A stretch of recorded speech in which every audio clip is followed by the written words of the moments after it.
to me. Yeah. Life for none of us has been a crystal stair, but we must keep moving. We must keep going. If you can't fly, run. If you can't run, walk. If you can't walk, crawl. But by all means, keep moving.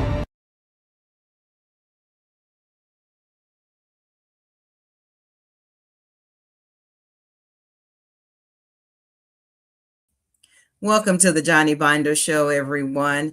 Just a reminder that the views and opinions expressed by guests and clips presented on this program are their own and do not represent the views of the Johnny Binder Show. The content provided is for informational and commentary purposes only. The show makes no claim of veracity or independent verification, so viewer discretion is advised. So thank you again for joining us tonight from whichever social media platform you are watching us on, whether it be Facebook, TikTok, Twitch, or Facebook, Twitch, Talk, YouTube, Twitch, or Twitter, X. There I am. Please like, subscribe, follow, share the message, share the wealth, and join us in the comments. We always want to know your thoughts. So we're getting ready. Tonight's conversation is not going to be easy. We're talking about audio recordings, video evidence, and autopsy findings and courtroom verdicts. We're talking about the family still in search of answers and communities demanding accountability. So tonight we will return to the case of Nolan Wells and the newly released SeaTow audio. We will also examine the fatal police shooting of Corey Ruiz and revisit unanswered questions about the death of baby Cohen and the Karmelo Anthony case. So different cases, different circumstances, different evidence, but one question connects them all. Where is the justice? So before we enter these difficult conversations, for those who have been with us for a while, you know we start with prayer and motivation. We do it intentionally because when we talk about death, injustice, violence, failure of institutions, these conversations need clarity, wisdom. We need strength. We need courage to face difficulty without hopelessness. So prayer prepares our heart, motivation prepares our mind, and together they prepare us to confront tough topics, hard questions, and continue to fight without losing our purpose or humanity. So wherever you are tonight, take a moment to settle your spirit and let us pray.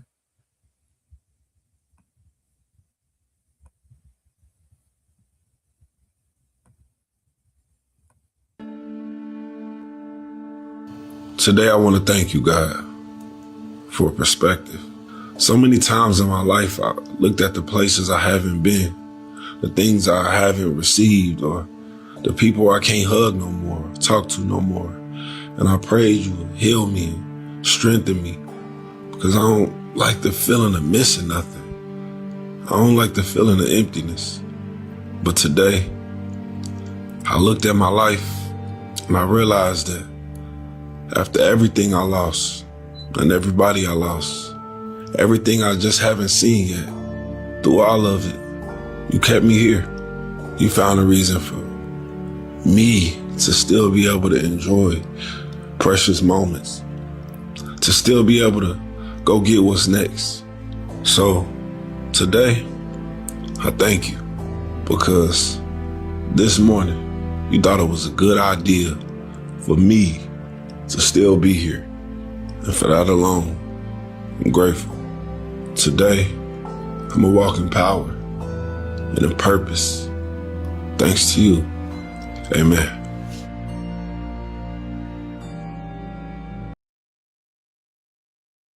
This is a prayer for your daughter. Whether she's still in your arms or already walking into her own world, this is your moment to speak life over her. Take a deep breath and let's go boldly before the throne together. Heavenly Father, I bring my daughter before you right now. She is a gift, pure, beautiful, and full of potential. You knit her together in the secret place. You wrote her story before I ever knew her name. And today, Lord, I speak your covering over her life. Surround her heart with your peace. In a world that wants to define her worth by appearances, remind her that she is chosen, not because of what she looks like, but because of who she belongs to. Give her a heart that's tender to your spirit, but fierce in the face of injustice. Let her know she was born for more than just fitting in. She was born to stand out, to stand strong, to stand in faith. I declare over her, she will not be swayed by the lies of the enemy. She will walk in truth. She will know who she is and whose she is. She is a daughter of the King. She will not beg for love because she is already deeply loved. She will not chase acceptance because she is already fully accepted. God, raise up in her a spirit of courage, a hunger for righteousness, a joy that cannot be stolen. Let her voice be bold, her heart be soft, and her feet be ready to follow you wherever you lead. If she ever wanders, call her back swiftly. If her heart ever breaks, hold her tighter than I ever could. Give her godly friends who lift her up. Shield her from relationships that would damage her soul. Let her dreams be shaped by heaven, not by the pressure of culture. Remind her every single day she was made for purpose. She is not an accident. She is not acceptance because she is already fully accepted. God, raise up in her a spirit of courage, a hunger for righteousness, a joy that cannot be stolen.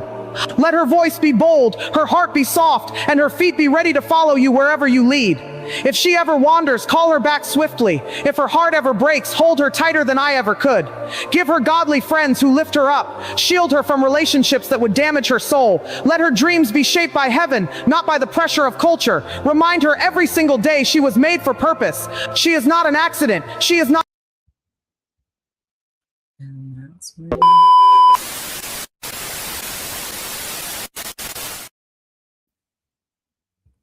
biggest problem in Black America is low self-esteem. Somebody's watching this right now, can't help themselves. Who's he think he is? See, that's not, somebody watching this just had to catch themselves. It's unconscious, it's self-hate. You don't know me, why wouldn't you just be clapping?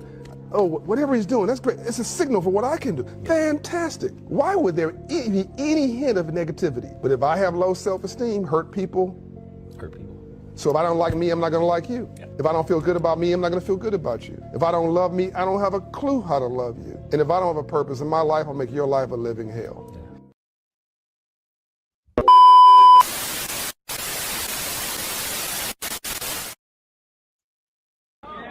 We declare our right on this earth to be a man, to be a human being, to be respected as a human being by any means necessary. We didn't hear it, Brother Sister Catherine.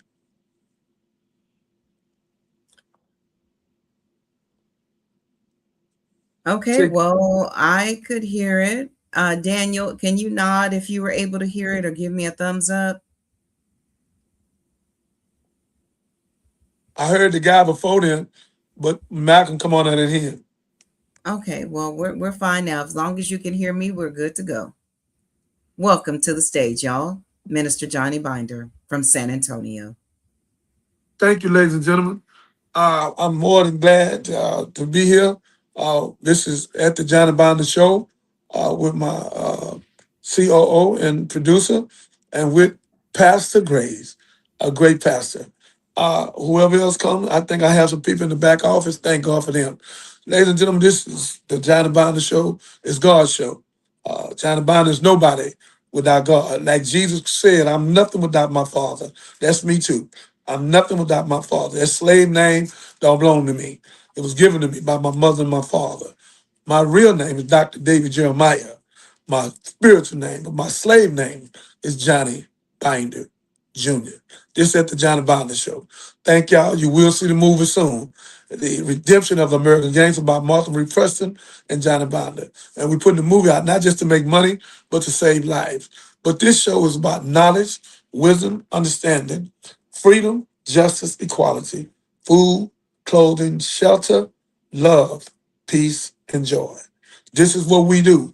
We are solution-based. We're not gossip-based. We're not snitch-based, dry snitch-based, character assassination-based.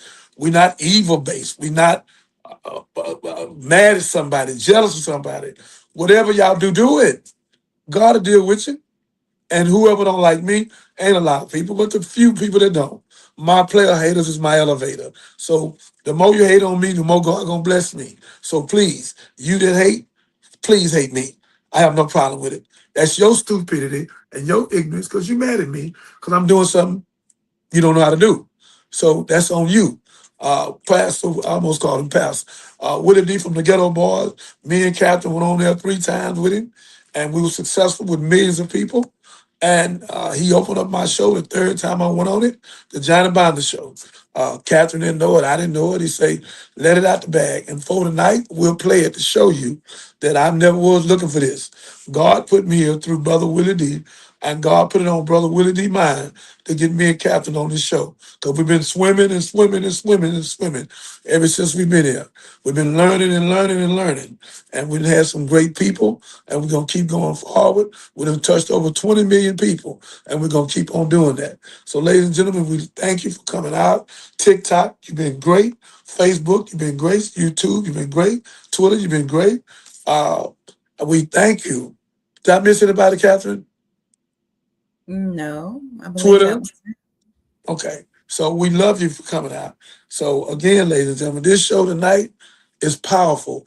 Catherine, I can't see right now. Can you tell them what the name of the show is, please? Audio, video, autopsy, and verdicts. But where is the justice? You need to say that again. I don't think they heard you. Say that again. Audio, video, autopsies, verdicts. But where is the justice? Ladies and gentlemen, we need some justice. It's too much going on with us. A 1-year-old baby in Walmart gone because Walmart's so rotten. They call in on some diapers and some silly officer come paw-pawing in a car and paw-pawed in the passenger side where the lady put the baby up and the dummy still shot over there.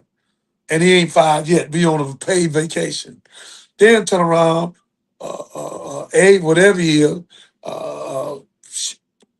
paw-paw one of our little brothers in the back doing nothing. Picked up a bottle of water and put it back down. So it's so much going on. Then at Old Navy, they know it's a thing in the clothes. All you gotta do is let the people gonna go home. Ain't nothing in Old Navy worth $1,000. That old junk. It ain't nothing why it's Old Navy. Ain't nothing in there but some junk. And they turn around and unalive 2 people by chasing the car. The little 2 little children, they don't know what they're doing. They get out the car, they run across the street, and both of them unalive. I think 15, 16, or 14 and 15 for some stupid, ignorant police officer that's a Ku Klux Klan and systemic racism, because if it had been somebody white, even that would have did it. It's nothing but some junk. So what are you chasing it for? Go get some robbers, some unalive people. Go get you somebody and leave these children alone. And if you can't pray for them, let them alone, man. That don't make no sense what you did. I'll be at the city council on Tuesday, and I don't know who you are, but I'm going to tell the mayor, I need to know your name because you need to be fired.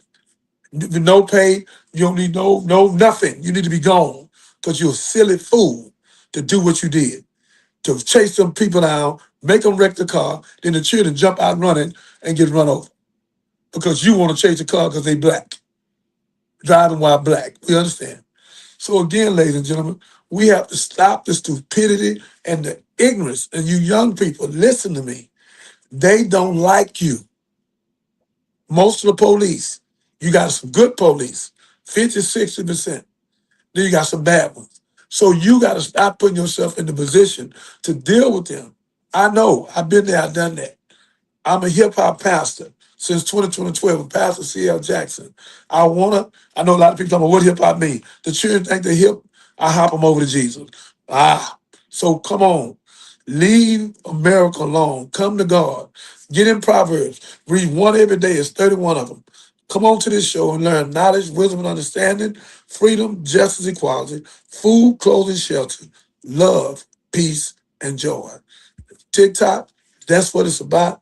Thank all of y'all for coming on TikTok. Y'all did 10,000 2 times in a row. In 1 week, went up to 20,000 in 4 hours. So we thank you, TikTok, for all of y'all coming on, for y'all joining us, for y'all helping us, for Ronald Ray helping us, the lawyer, my partner, my friend, my colleague, and for Nick, my brother. Thank y'all.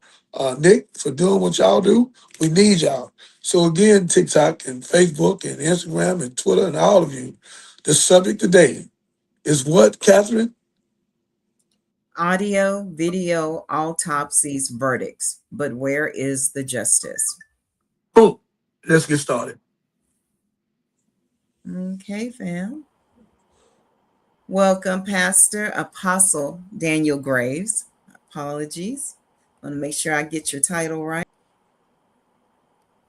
So now we will return to the Nolan Wells case and the newly released SeaTow recording from the boat his friends used to leave Horn Island. So these caller reports that the Blige pump has stopped working and that the boat is filling with water. But the mechanical emergency is not the only reason this recording is receiving so much attention right now. It is in the background. You can hear voices that appear to say, "Oh my God, Nolan, get up, Nolan, don't die, Nolan." Those words are raising an obvious and deeply troubling question, like, was Nolan actually near or aboard the boat when this call was actually made? Also, the caller appears to be hesitant when he's asked how many people are on board before answering like 7. His speech sounds slurred, and listeners have questioned whether alcohol or another form of impairment may have been affecting his ability to accurately describe what was happening. So it is also notable that the group contacted a private towing service and appeared to be reluctant to involve the Coast Guard, even though they were reporting that the boat was taking on water and potentially sinking. So a lot of questions. None of these observations by themselves proves what happens to Nolan, and the audio can be difficult to interpret at times. So investigators, I'm sure, are looking to identify the speakers and examine the full recording alongside whatever GPS data they have and other evidence. But the recording does raise a serious question that can't be dismissed as a routine request for a tow. And you'll go, when we listen to it too, you will notice how the caller is able to provide like specific information about the location of the boat. But when he was asked how many people were on board, he was completely stumped. So now we will go to that. And everybody listen carefully. If I have to replay it, Pastor, say something, and I can stop and I can re-roll back just for clarity for this particular session. From my Club, Fight Plus News, I'm Janava.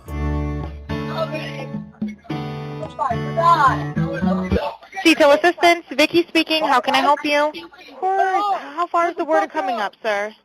Breaking news coming out of Mississippi. A little over 20 days after Nolan Wells' disappearance and death, there now appears to be a major break in the case that the public is finally hearing. Yesterday, we will release an extended version of the audio call his friends would make to the SeaTow company when they alleged they were having issues with their boat and was sinking. Okay, how many adults on board? There are 0 adults on board. There's nobody on board the boat? No. Nobody here is over the age of 21. Sir, that was not the question. Now, this version we shared, originally obtained by TMZ, would only capture when you first hear the driver of the boat speak with the operator. Now, late Saturday night, local outlet WLOX would go on to release a completely unedited version of the call provided by the Mississippi Department of Maritime Resources. And in the first few seconds appears for some that not only Wells was on the boat with his friends when they left Horn Island, that he also appeared to have passed away amongst them. At the top of the call, while hold music played, you can hear panic from an unidentified young woman who appears to say Nolan, followed by, "Oh my God." Now, as the driver of the boat tries to explain the situation regarding the boat itself, you would then hear a male voice in the background seemingly yell, "Wake up, wake the F up."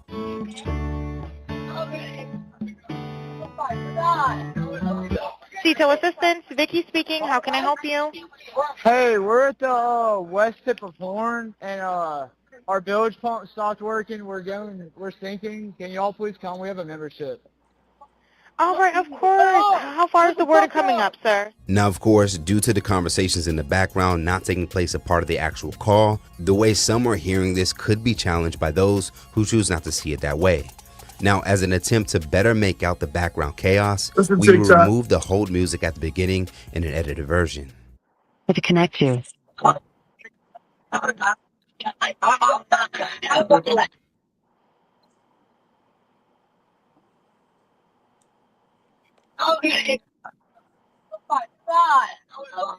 SeaTow assistant, Vicky speaking. How can I help you? Hey, we're at the west tip of Horn, and our bilge pump stopped working. We're sinking. Can y'all please come? We have a membership. All right, of course. How far is the water coming up, sir? Now, to note, we as well personally can't help but to hear what many are now picking up, as well as potential's final moments, now that this version of the tow call has been released.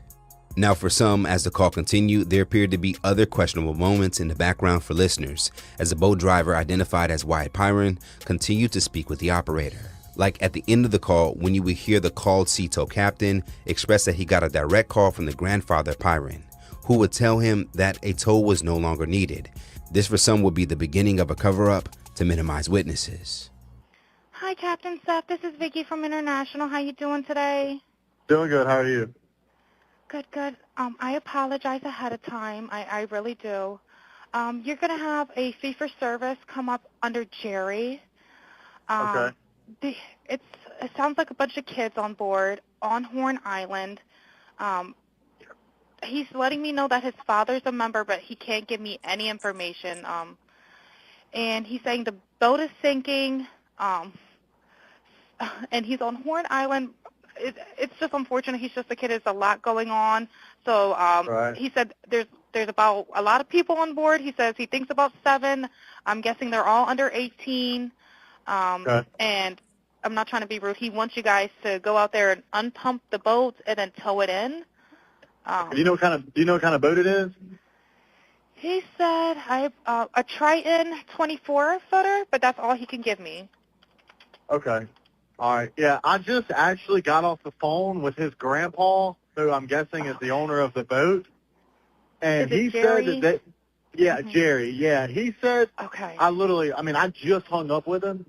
He said that they don't need any help right now, but if something changes, he'll call me back. So What? All right. I'm guessing that they may have figured it out, because that's what he said. So they're in a panic and their boat won't crank. Yeah, they're in a panic. Since the beginning of this case, many have questioned Wells' friend's story, as many things appeared inconsistent throughout, and those online will call out the entire situation as being a cover-up of the death of another black teen in Mississippi. So what happens next? Given that this call is now officially 22 days old, we're certain the local officials and investigators have examined it by now. And given that agencies like the FBI are involved, we can also be certain that they have the resources to completely clean distorted audio with specialized forensic audio tools that can isolate speech. Now, according to reports, the FBI has perfected this ability since the 1960s as a way to improve distorted speech from wiretaps, 911 calls, and covert body wires. Now, in what we unveiled is the case, and we all have now witnessed that Nolan was back on the boat that day where he potentially lost his life. Many individuals can now face consequences, like all of his friends who were on the boat that never gave Wells' family and authorities the truth and potentially helped get rid of his body. The stepmother Warren Hudson, Judge Ashley Cole, who would push potential false statements. The grandfather Wyatt Pyron, who looks to have helped his grandson avoid serious consequences.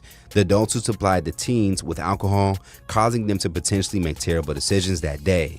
And local law enforcement for failing to aggressively move forward on making arrests when there were signs early on, like Exhibit A, picture of Nolan and his underage friends drinking. And more specifically for Sheriff John Ledbetter for expressing he didn't see any signs of foul play before an autopsy was even conducted.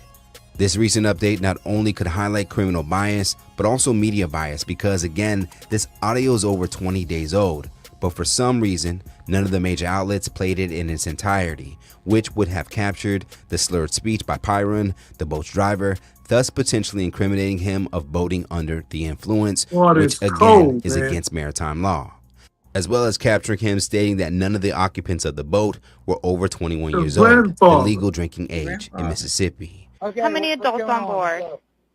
There are 0 adults on board. There's nobody on board the boat? No. Nobody right. here is over the age of 21. Sir, that was not the question. On Thursday, Mississippi District Attorney Angel Myers McIlrath would speak out about the case and would defend the pace of the investigation as it would now be presented to a grand jury when it's complete.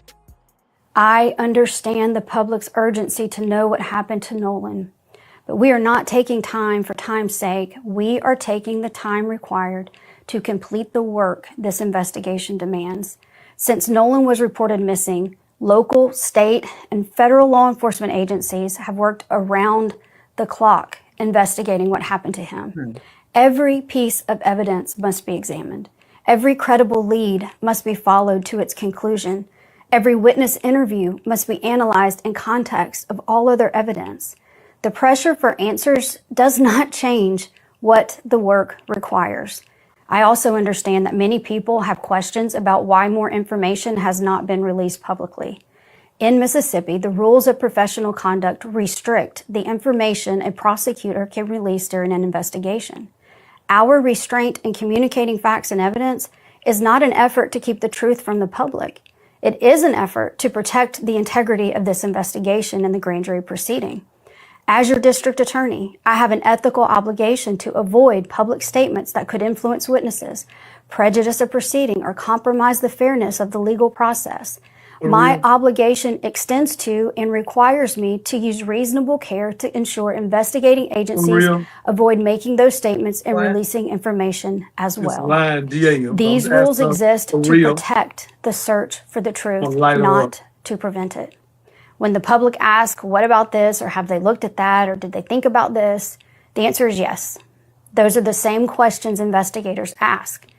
The difference is that we can't publicly discuss the evidence, the interviews, or what those efforts have uncovered while the investigation is underway. As far as Wells' family, they continue to ask witnesses to come forward and are expected to investigate Wells' phone with investigators assigned to the case. We all are also awaiting the findings from Wells' first autopsy now that the independent autopsy deemed his cause of death as undetermined. And so if this captured audio accurately depicts what many are now hearing, the pain and lack of trust that Black Americans have expressed becomes more valid. And on the birth of Emmett Till, July 25th, 85 years later, Mississippi gains another stain on the state's history. Reporting live from Ibis Club, Fight Plus News, I'm Janaba. Okay, shout out to Hype News. Thank you for that in-depth report. So, Minister, I know you and Apostle Daniel have a lot to say. Make no doubt about it. What's that lady name, the DA? I checked out. I'm not going to lie to you. Let me go over here and find it. My brain didn't. Because I personally want to call her name. Because she's a smooth liar. So I want to call her name by some integrity. And I'm gonna give her some.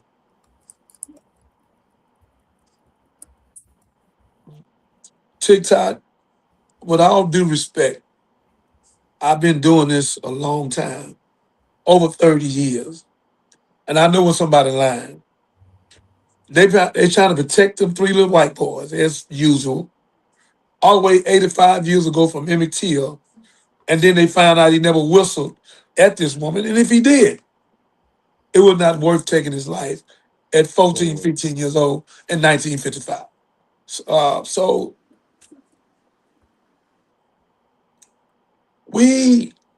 I didn't hear anything. Huh? I can't hear You can't hear me? him talking. Pastor, can you hear me? Yeah, you may have to exit and come back. Who, me? Okay.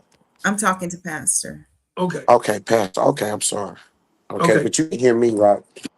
Yeah, we hear you. Can you hear us? No problem. Pastor, great, can you hear me? You can call him, Catherine. Tell me if you can hear me. Johnny needs to exit or me? What? Pastor Gray, can you Pastor, hear me? Because I need to exit and come back. yeah, Yes. exit and come back. I need to exit and come back. Yes. Yes. Yes, sir. Okay. Yeah.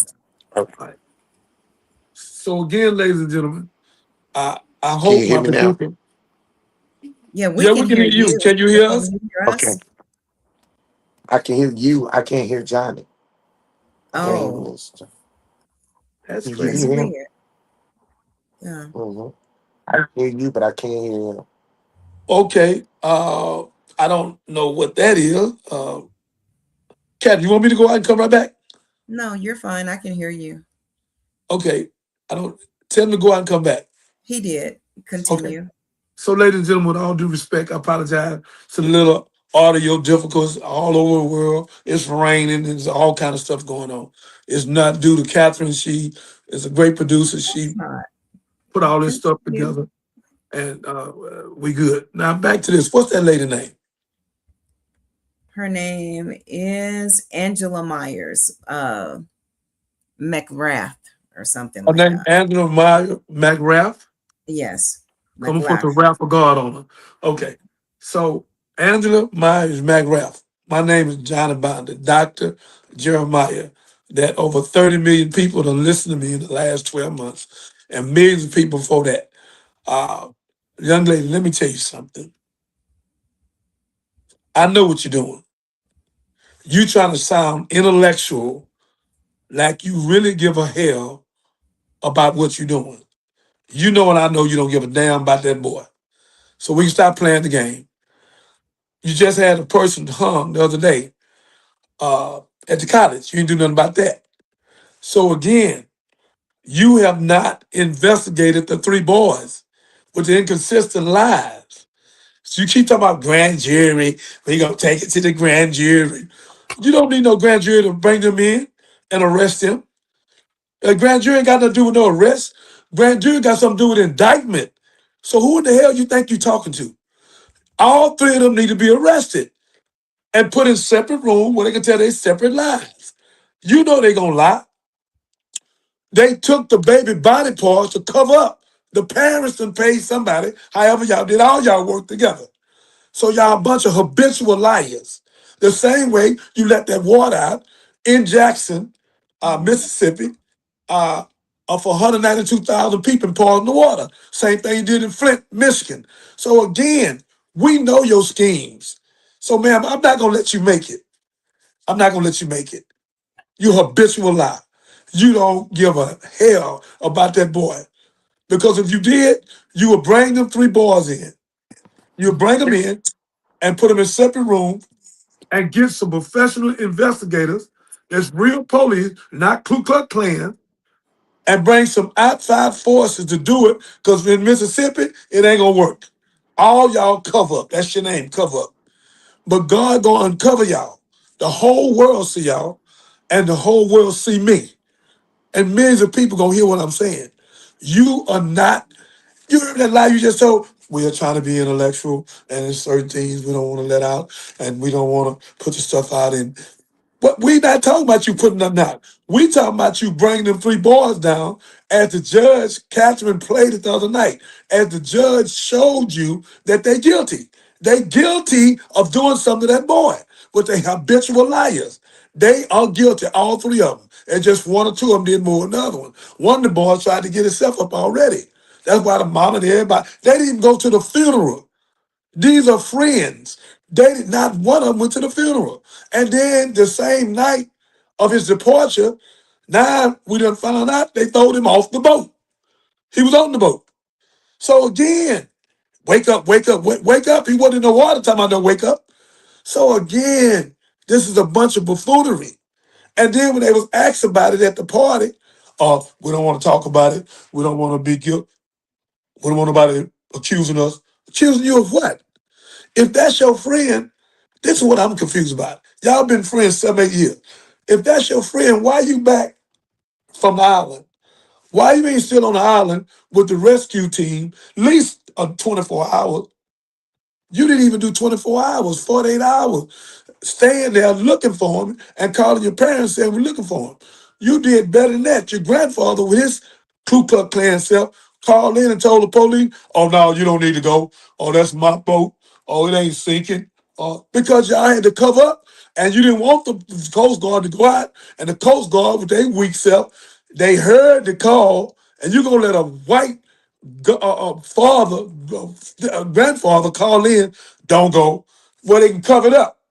Because if the Coast Guard go out, he just might tell the truth. So all this is a cover-up. You had the man telephone. You deleted the telephone. You never called the mother and told the mother, we got his phone and his car key. You went to 2 parties. Then you went 8. Then you went home to sleep like nothing happened. All 3 of you, you're guilty. Circumstantial evidence. You are guilty because you're hiding and you're lying. And all your lies gonna come out. And your little mother, whoever she is, the judge, lawyer, she's trying to cover up and she delete her page. And now what? Y'all go to the funeral. All of y'all habitual liars and all of y'all Ku Klux Klans. And the DA, you ain't no good. You really think we finna sit up here and watch y'all play with us again like you did Emmett Till? We in a new stage. We ain't going for it no more. We got modern technology. You're a bunch of liars. And it's gonna come out. We already know you're lying. You are a liar. The little girl who went and said he went back to the boat. And then the grandfather, oh no, there's nothing wrong with the boat. Oh, the boat ain't sinking. There's nothing wrong with it. I'm the grandfather from the Ku Klux Klan. That's what you're supposed to say. From the Ku Klux Klan. Don't go out there. We're trying to cover up this crime real quick. My grandchildren done something crazy, so I'm trying to cover it up. So please don't go out there. That's what he was saying. And that's why all of them lying. And that's why all 3 of them went to a party or 2 parties and then went 8 and never called a mother and say, hey, we got your son keys. Hey, we got your son phone. And when the mama finally get the phone, it's deleted. Do you think we don't know? That's foul play. That's narcissistic racism. That's systemic racism. Do you think we're gonna let you make it? This a new age. And I got millions of people with me. This a new age. And I got the biggest organization in the world with me. This a new age. We're not going for it. All of y'all guilty.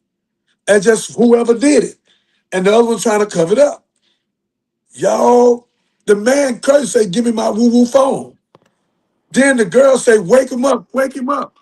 Come on, y'all. Y'all never thought that was going to go out. Pastor Grace, come on, speak before I go off, man.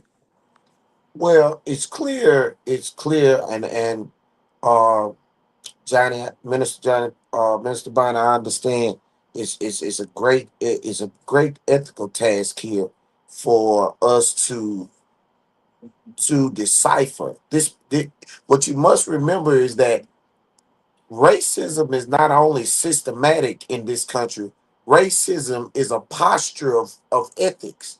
The mother who is connected with the DA's office there, she's also connected with the sheriff's department. She's also connected with the political figure.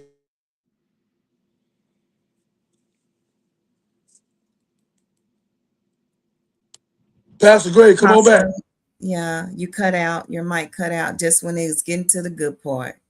Pastor Gray, come on back. You making sense. Come on back. Okay. Now I'm back on. Thank you. What is happening is now, as the plot thickens, every stone must be on. We now have found out through interior information, different sources that I have that are there in Mississippi and that are the activists that are online with in coherence with the police department, also with Ben Crump with Crump. What is happening now, Mr. Bonner, is that Ben Crump.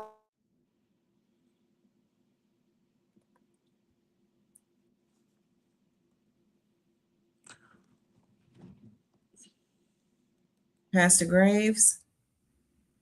Pastor Gray, your phone went out. Boy, the devil don't want him to be great, man. He about to get every time he about to jump in and get into it, they stop him. Pastor Gray, they don't want you to talk. They don't want you to talk. Yeah, and I understand, and they shouldn't. They're wise. Can you guys hear me? We hear you now. You can hear me? Yes. Okay, I can't hear you. Oh my God. You can hear me. But we can hear you. What is happening? Okay, what is happening is this is a part of their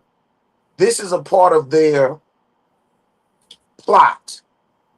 Gosh, I don't know if you guys can hear me. Yes, we can. Yeah, we hear you. You can hear me. Okay. Keep going. This is a part of their plot. What they're attempting to do is they're attempting to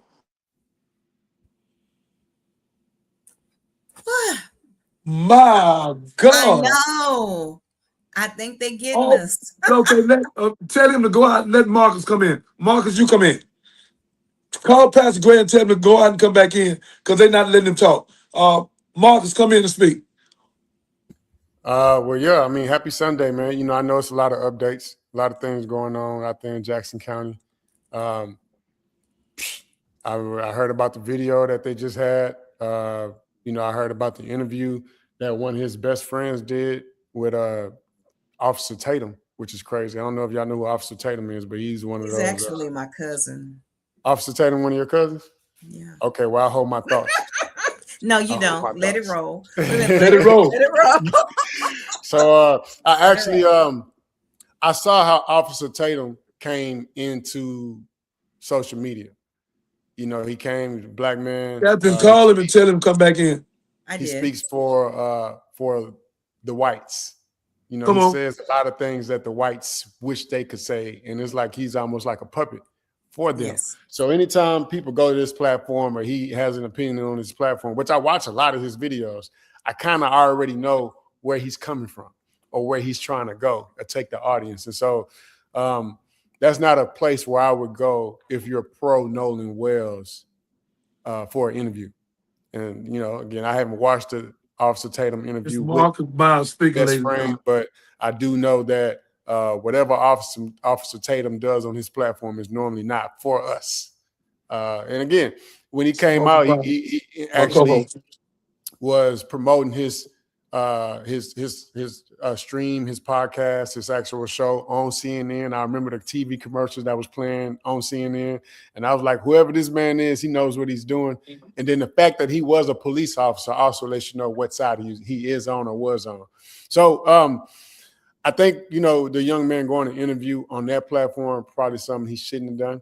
I would like to see him interview on some of our platforms and, you know, see if we can pull some more things out of him, being that he is Nolan Wells' best friend. At least he said he is. I guess his parents didn't know him too well, but it's a lot of updates. I'm his best friend and the parents don't know him, Brother Marcus. Well, you know, I mean, I grew up in those environments too, where I could be besties with my partner, but never actually frequent their house, you know, so we can be street buddies, we can be basketball buddies, we can be video game buddies, we can be all those type of buddies, but the buddies that may come to the crib may be different sets of buddies. And so my mama met a lot of my besties, but she didn't meet all the buddies, you know, and so sometimes buddies become besties. Sometimes people you grew up with is not who your best friend is, but that's who you spend the most time with. That's who your parents may see you with. That's who they may think is your best friend. But you know, it's a lot of ways, a lot of angles to come at this. But Nolan Wells probably had a lot of best friends because he played a lot of sports. He was a swimmer, he was an athlete, you know, he was going to college, you know, so you got friends in different realms. And when you are the man, everybody want to be your best friend. You know what I'm saying? Everybody want to be your best friend. I remember I was growing up, I had a lot of besties. I didn't have none though. I never had a best friend up until I got out the Navy. That's when actually my senior year in high school, that's when I started, or when I came back from the Navy, that's when I started calling people my best friend, and, you know, because they had been there the longest. We had been through a lot, through the trials and tests and stuff. But, you know, everybody wants to be your best friend when you're the man. And I think that's who Nolan is. He's been shining ever since he passed away, and we're going to keep his name alive, man. So RIP to him. Thank you. Catherine, for all what you done heard, what do you think about these lies and that DA talking about she's trying to keep things. How you trying to keep things? You call them 3 boys in and get an outside investigation because the police in Mississippi ain't gonna do it. You got to get an outside investigation to come in to investigate them because all of them lying. So what do you think about this, Miss Catherine? I mean, they have to close ranks. It's Mississippi. It's Mississippi. That's what they do. They're used to the cover up. And I think they're just stuck in a place where they think they can get away with it. They can still get away with it. What they underestimated is the power of social media, the new minds of us colored people out here, and how we just not gonna just take any old thing. Even if I know some people in Mississippi, they might get the bum reputation of being passive, you know, more passive than we would be, because I know they catch a lot of criticism for even remaining in Mississippi. But this is not the 1960s, baby. So this is a whole new age, and they're going to learn. They're going to learn today. It's $125,000 reward that they yes, offer. that too. That's a lot of money. I want you to know, if you offer that in South Park, Sunnyside, we go find that boy, man. We go find out who did it. You know what I'm talking about? Now, this is Mississippi. They got these rich white folk out there. They got to raise it up a little bit. They got to make it going to make it even 500,000. Well, sure Marcus and y'all, you gotta be boat money. You got to be boat money. That the judge called the tip line herself, the stepmama. We haven't got to that clip yet. Did Tyler Perry put up 100,000? What they did was they paid for some of the funeral arrangements. Tyler Perry, Colin Kaepernick, and you know Colin Kaepernick been in the news lately because of the whole Jay-Z thing and stuff. So that's a whole nother topic. But you know, Black Lives Matter all the time. You know what I'm saying? Black Lives Matter.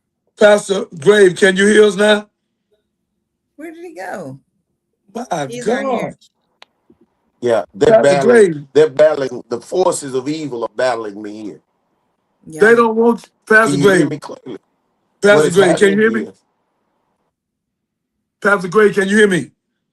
He froze again, man. He froze again. Look, the dude named Warren Hudson. I want y'all to know something, man. Y'all know me and She's Happy, my business partner, and I'm kind of battling it out with.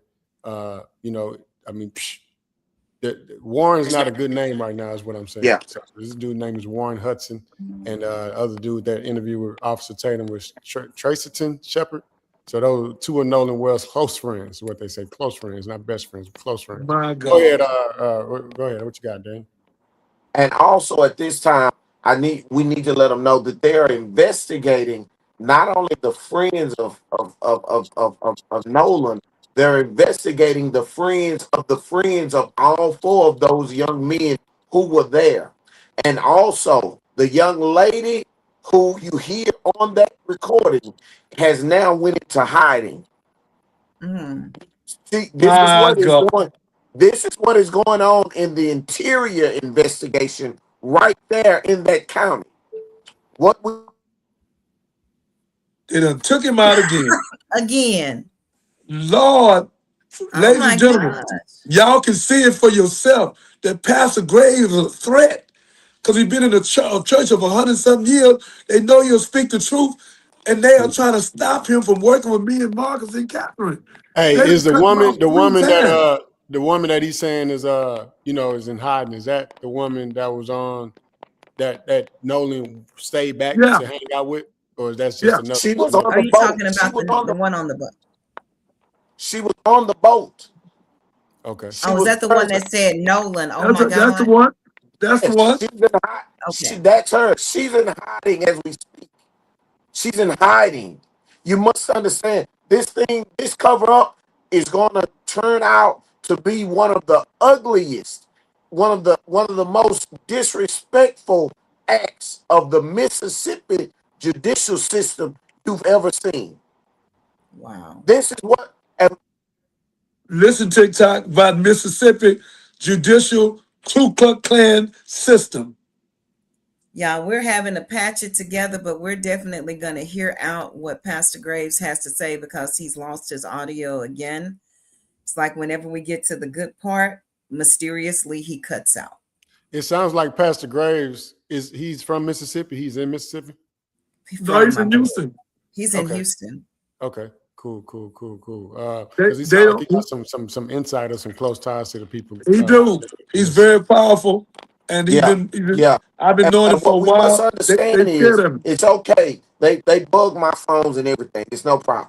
What we must understand is that the investigation teams that are down in Mississippi at this time, working with Big and Crump, working with also the other black activists who are there, and also the NAACP.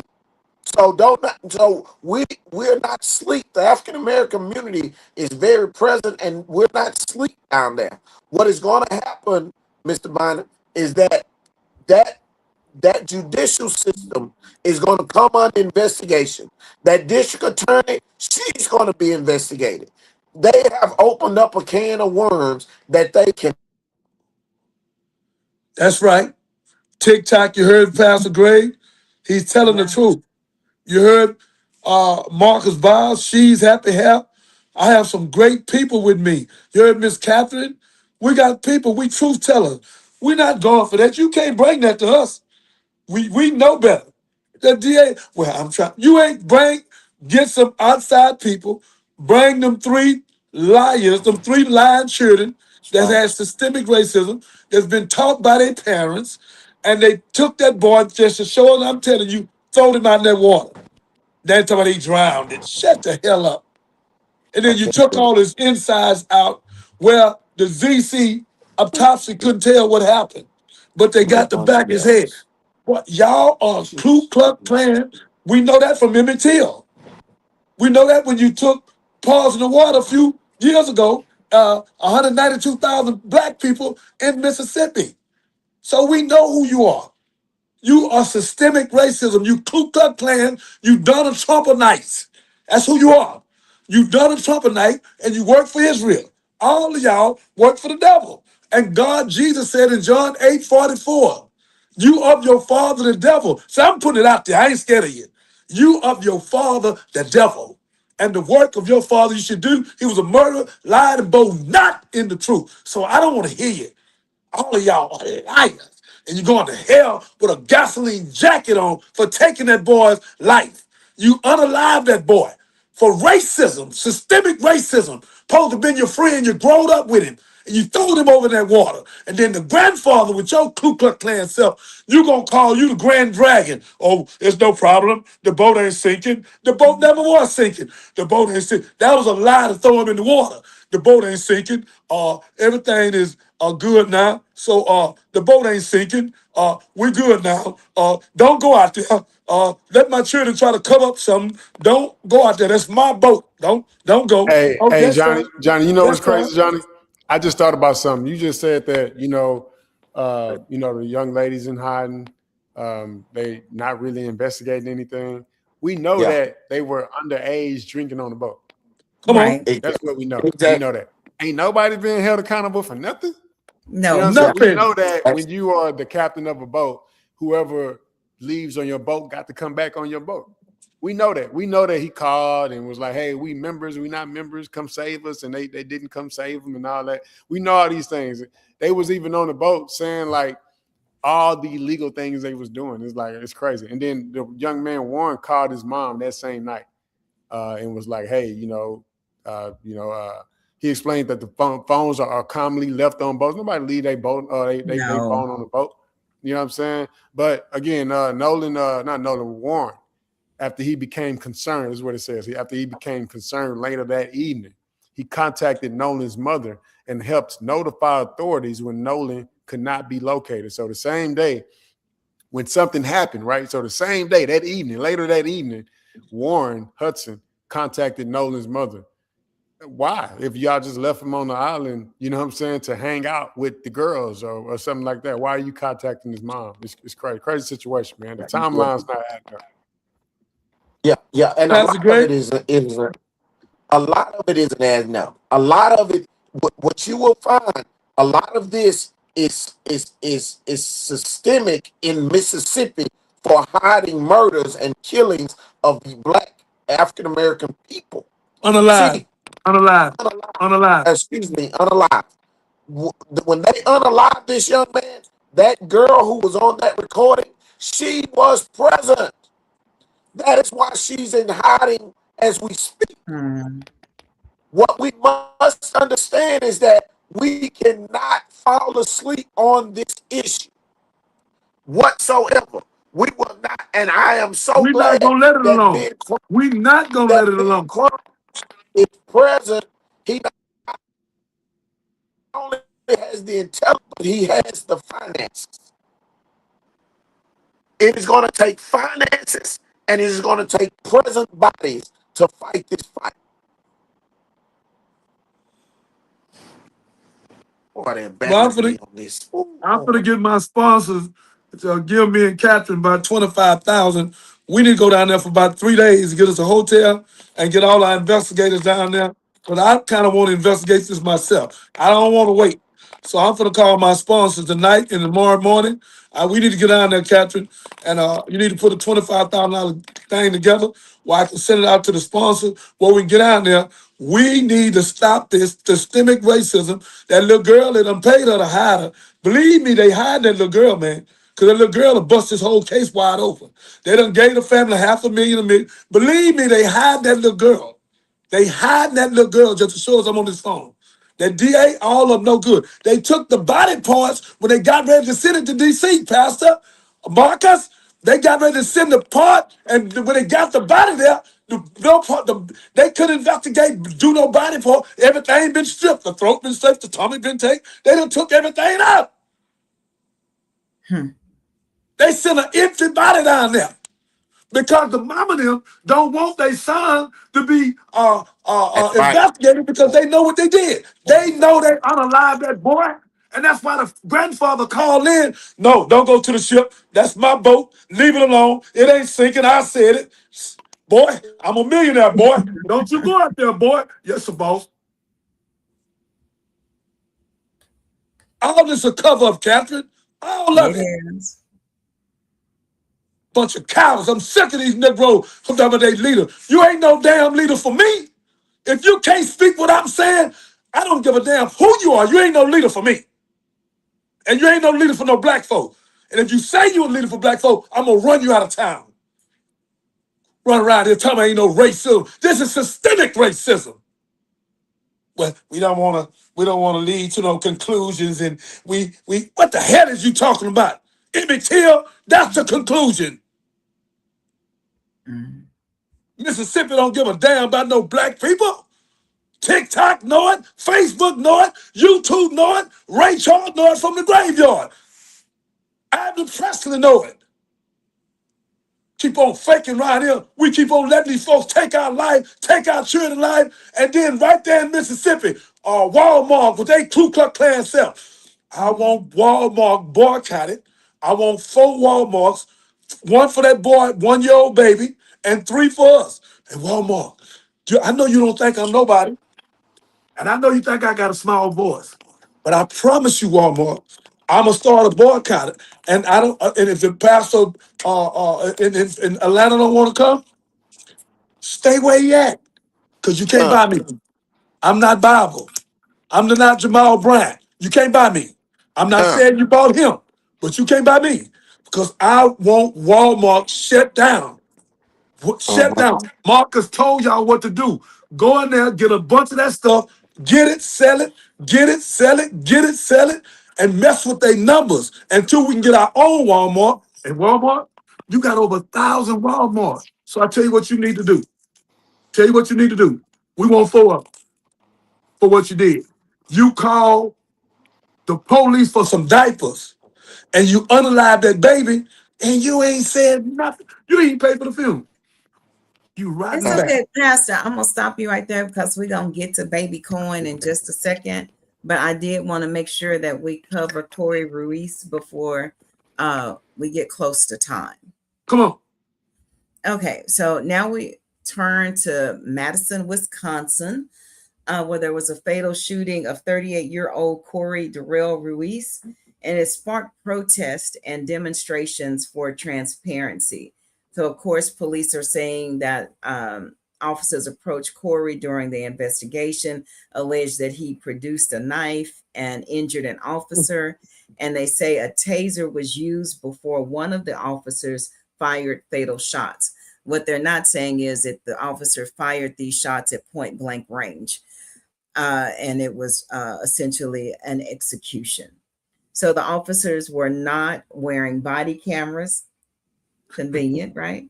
So the public does not have a complete official recording of the encounter. And the Wisconsin Department of Justice is now conducting an independent investigation. So I want you to pay close attention to this next video. Marcus, I did think about you. I'm going to fast forward this video to the point to where his daughter speaks. And it's going to be a powerful young lady. She just turned 13. Where's Pastor Gray? He with us? He just came back on. I'm here. Stay here with him, brother. Don't let him kick you out. Stay here with And I'm not. I will not let them. Believe me, and don't worry, Mr. Bond, on our next show, I will have us on laptop and I will make sure my communication are here to help me. Thank you. We won't be deterred here. Thank you. Turn it up. I'm trying to get to the point to where the daughter is speaking. That's who I want to hear. And as y'all see, this is one of Ben Crump's cases too. So Ben is burning the candle at all ends of the United States. And we're going to burn it with him. And we're going to burn it with him. That's right. With direct support. This is going to be a very powerful young lady. Bless her heart. And all condolences to Corey Ruiz's family. Yeah, this is very tragic. 13 years old? She's 13 years old. She's just short, but here she is.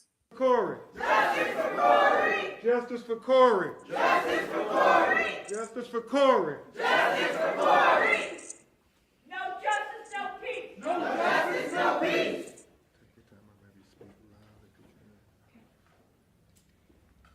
I am Corey Ruiz's daughter. Put yourself in my perspective.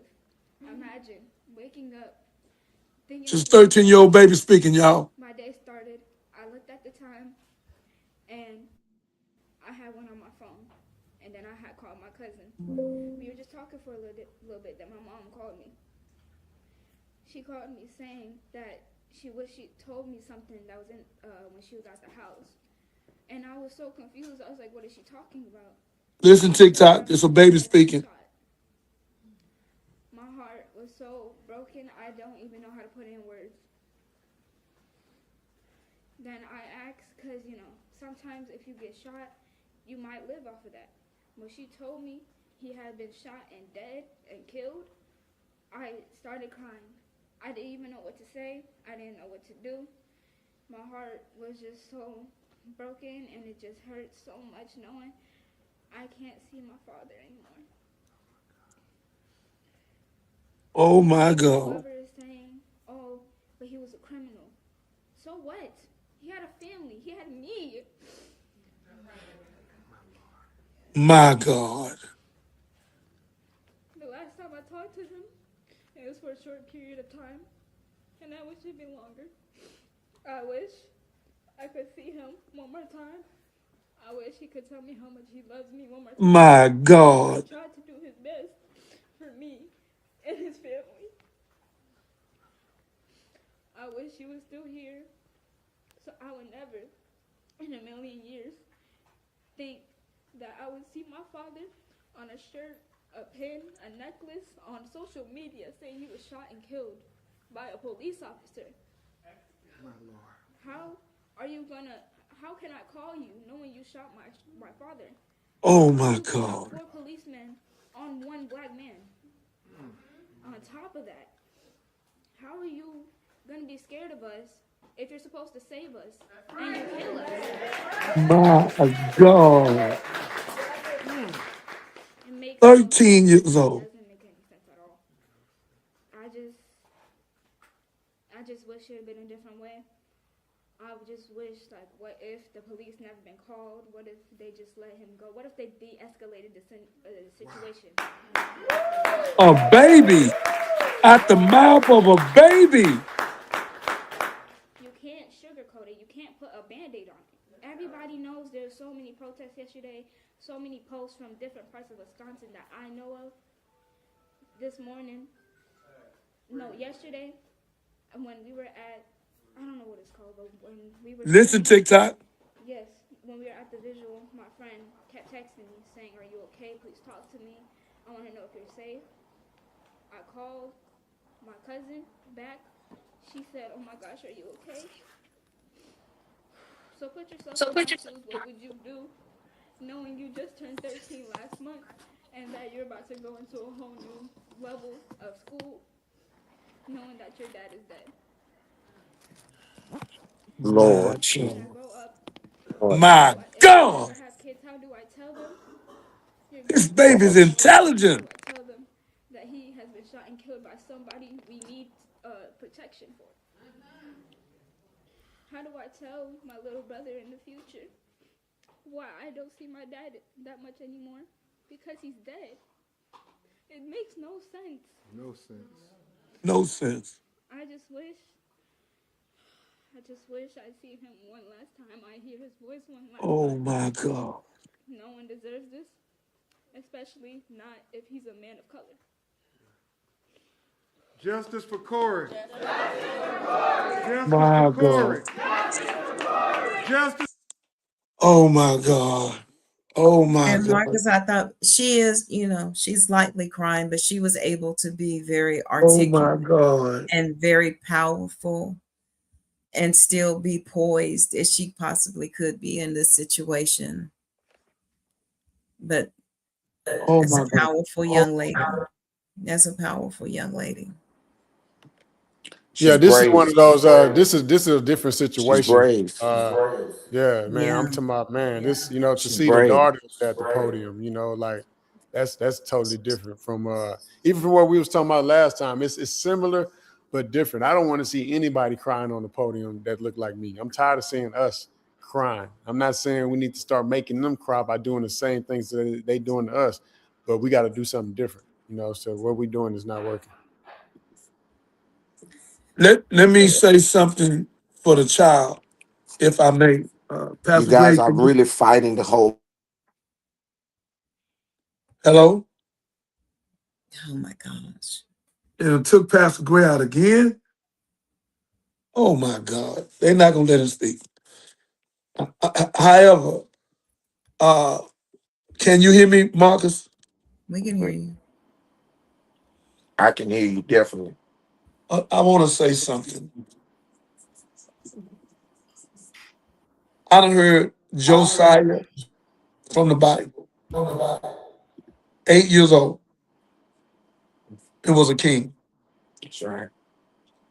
God say from the mouth of a babe. I done heard some intelligent children speak in my life. But that child there, 13 years old, just made 13, to speak like that. And the other girl, my producer put on the other day, spoke, and I think she was 8 or 9. What? How old she was, Captain? Talking about America don't like black people. I think she was about 9-ish. Yeah. These babies are speaking out. And grown folks are cowering out. Pastors, deacons, ministers, bishops, cowards, and won't speak out for our children. Jesus said, suffer the little children, forbid them not, let them come unto me. And if you hurt one of these, you'd rather put a milestone around your neck, Ku Klux Klan, skinhead, and put around your neck and be thrown in the deepest sea. You liars. You unalive that man with buffoonery, but here go a white boy beat up a police, ran him, whooped him, knocked him. Y'all tased him and handcuffed him and took him in. Let me try this again. I just seen the tape, Catherine. The white boy could fight. He whooped the police. The police started running. The white boy ran the police down. Boom, hit him again. The other police ran up, didn't shoot him, tased him, handcuffed him, and took him to the car. I don't think y'all heard what I said. He beat up a police, whooped him, beat the police up, ran the police down, Catherine. If you don't have the tape, I'll send it to you again. But I know I did, but I'll send it to you again. And the police, watch this, Captain. The police didn't shoot him. Marcus, the police tased him. They put the handcuffs on him and took him to jail. He beat a police up. I ain't through. A Chinese the other day beat up a police with the karate. Wop, wop, wop, wop, wop, wop, wop. And the police tried to run. And the Chinese boys caught him. Wop, wop, wop, wop, wop. And the Chinese took off running. The police didn't shoot him, didn't go after him, nothing. Got in the police car and drove off. The police watching him, 2 police watching him drive off. They don't even shoot at the car. If it had been me and you in that car, Marcus, they'd have filled it full of holes. Say, man, this Donald Trump madness going on. When Donald Trump came president and gave these police, told them he blanking them, everybody did something wrong, don't worry about it, I'm cleaning your record. Once he done that, Pastor and Marcus, this is where this buffoonery is coming from.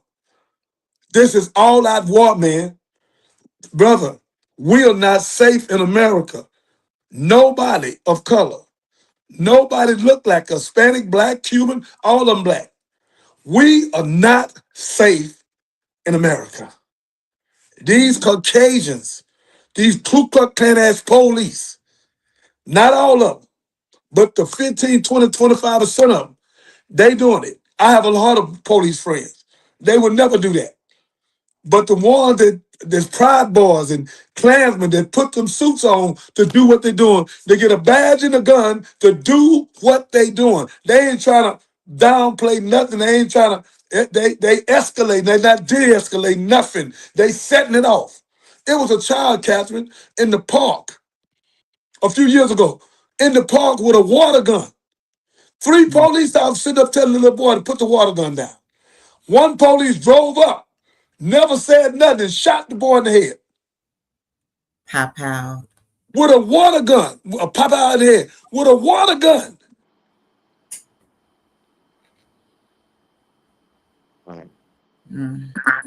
Do y'all hear me talking to y'all? Yeah. And this is what we're facing in America. This is America, Minister Bynum. This is America, the home of the free and the brave. Unless you're an African American, you can't be brave. You can't be free. But what they have miscalculated is the fortitude of African Americans as a community. They have See, now I know they messing with us. Now I know they messing with him. They took him out again. While we wait for him to come back, I want to go ahead and play this one clip about this protester. Marcus dropped. Call Marcus when you play and tell Marcus get himself back on there, because I can't call him. Both of my phones are taken. Okay. I'm sorry, Pastor, you want to finish your comment? Continue to. Can you hear me? Can you hear me? If you say something, they're going to cut him off. This is wild. We have never seen this in over a year, ladies and gentlemen. This has never happened. That's how you know he has something very important to say. Can you guys hear me? Yes. Yes, sir. You can hear me? I can't hear you, but I don't know. Don't speak. I can't. This. Come on. Speak. Go on, speak. Speak. He froze. They froze him again. It froze him again. I told you Pastor Gray was a bad man. I'm keeping him with us, Catherine. They don't want him on here. They don't want him on here. He got a strong voice. My voice strong, his voice strong. Then you got Marcus. They don't want that. They don't want that. And don't bring Joan on here. They don't want this. Marcus is buffering a little bit. Marcus, you back? I believe Marcus Marcus he's probably having some communication problem also. Yeah, he is. Well, we know it's mostly you. It's mostly you, blowing my Mr. phone Gray. up as we speak. They're watching the show. People are watching the show as we speak. I hope that's entertaining. And remember to like, share, subscribe, and share. Please drop your comments. Whoa, especially if you're watching this on replay on Facebook, YouTube, Twitch, or TikTok. Yeah. Boy, these folks something else, man. But I know what Pastor Gray want to say, so let me cut you, gonna cut me out. Pastor Gray just want to tell you it's systemic racism. And y'all are lying. Y'all habitual liars, the same way you did with Emmett Till. And you beat his face in it. And his mama put it on national TV. So, and then you took the water and you poured 192,000 people up there in Jackson. Then you did Flint, right in Michigan. You did Flint before you did Jackson. So we know that it's systemic racism. You bust a levee in New Orleans at Katrina and tried to lie and say it was God. So this is what you do, America. You did it in 1929 or 27. You've been on New Orleans where you can turn it into a gambling house. Same way you did Las Vegas, same way you did Atlantic City, same way you did Lake Charles. You don't care nothing about us. You want to put gambling houses there where you can take all our money, turn us into gambling, and we can't win. You got 1 billion, we got 1,000, and we're going to lose. Sell our car, all our houses, all our 401ks, all the little junk money we got, and you take it. You play on the misery, put alcohol and motels in our neighborhood, tobacco. Now you got all these smoke shops in there. Go smoke and blow your head up. Look at you. Hookah pipes everywhere now. 80% of the club got hookah pipe burning the brain out. Boy, y'all, I got to give it to you, man. I got to give it to you, man. You just found $400 million worth of that stuff. One pill you take and knock you out. What that pill called? You take one and you're unalive. Fentanyl. Yeah. They just found 400 million in Nigeria, and a judge and some Mexican guy and a judge was over there in Nigeria. Nigeria done got in this junk. They done found it in a lab, and the lady, the news lady, she better hurry and get out of there before unalive her. She put it all over the news. Soon as she put it over the news, she need to get out of there before she come missing up. Say, man, the love of money is the root of all evil. Not money, but the love of it. They will unalive you. Anybody making them fentanyl is the devil. One of them fentanyl will take you out. One. It's worse than Ebola. Ebola take you out in 24 hours. One of them pills take you out in 2-3 hours. It's a card game, man. It's systematic suicide. Yes, it is. It's systematic suicide. It has become conventional to kill ourselves by self-medicating. Yeah. But I'm gonna go ahead.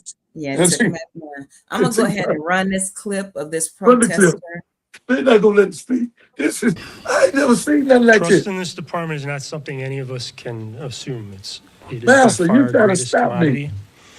It must be earned continuously, and I think it can be lost in a single afternoon. Come on, sir. This is a police officer. TikTok The thinness speaking. of trust in the Let me city see if right you're gonna now speak the truth. did not start. No, we can shut this down. You can stop talking because we don't want to hear anything you've been saying. You're going to say the same thing you all say every time a black body gets shot down in this city. This is a corrupt city. That's right. Have no fear. The anti-Zionist is here. You understand me? You won't be able to talk today because I'm going to keep talking because I was born to talk my talk and walk my walk too. I told these young people back here on our way here that we have the power. Not that badge, not that weapon. We have the power. The city of Madison is corrupt. From the DA to the what's the name of this? The Department of Independent Monitoring. We don't want any of that talk. You've given us this speech with "you'll deliver justice." Oh, we've seen the cameras. We've seen. It was a knife in this young man's hand. We don't want to hear that today. We didn't want to hear it when they put their neck on George Floyd's neck. We don't their foot on George Floyd's neck, and we don't want to hear it today. What do you have to say about that? No. Oh, you don't get to talk, I said. Right. Go ahead. Enough is enough. I'll step aside. That's right. Give me this microphone then. Excuse me. That's right. My name is Carlos Dixon. I represent APTAP. All power to all people. Zero power to Zionists. Zero power to capitalists. Zero power to colonialism. What you are doing right now in this city is continuing the disgusting nature of colonialism. The disgusting nature of imperialism. Look up the definition of imperialism. It's all within the policies, which means when these police officers come down on the street and they decide that they want to take the life of another brown body, there is no oversight for that. That's imperialism, ladies and gentlemen. This man signed up to be an enforcer of imperialism. Is there anybody else want to say anything? It doesn't matter what, okay, the people want to talk. Come up here. The people want to talk. The people want to talk. Come up here. This is our press conference. And I put my lips all over this microphone. Power to the people. No power to Zionists. That's right. Anybody got anything they want to say? Y'all scared to walk up Let us know. You got some questions y'all want to ask? Ask us some questions. We're taking questions. Anybody. I didn't think so. Turn up your Zionist noses because your entire communications and media department is all about Zionism and colonialism. We will not stand. I am a part of the class that has been oppressed and struggled my entire life. My grandmother struggled. My mother struggled. Their grandmother struggled. Those people struggled. We go back far enough and we can see that there was a white European that colonized us, that stole land, that committed genocide right here on America. And you guys want to host your bourgeoisie revolution. You guys want to run your mouths about how disgusting socialism is. You haven't seen socialism, okay? I am a revolutionary intercommunalist, okay? I believe that there is no separation of the struggle. You see my hand right here? This is how this is fragmentation. All of these struggles, Palestine, Congo, America, Sudan, Venezuela. But when you put that fist together, you get the power of intercommunalism. So I'm on Donald Trump's side, okay? I don't like communism because you guys have rebranded communism. You guys have took socialism and the fight for liberation and turned it into something you can profit for. Just like the non-profit organizations inside of this city. I've seen the paperwork. I've followed the paper trail. I have smelled the Zionism all throughout your city. It is time for you guys to wrap it up. It's time to go. You don't have no questions. Let's go. It won't be no meeting today. You go for it. That we are all here for a conversation. And I would like to hear what the police chief has to finish saying. And I want you to also be a part of that conversation because this is an opportunity for us to have a conversation. So what you're doing is you coddling up to imperialism, brother?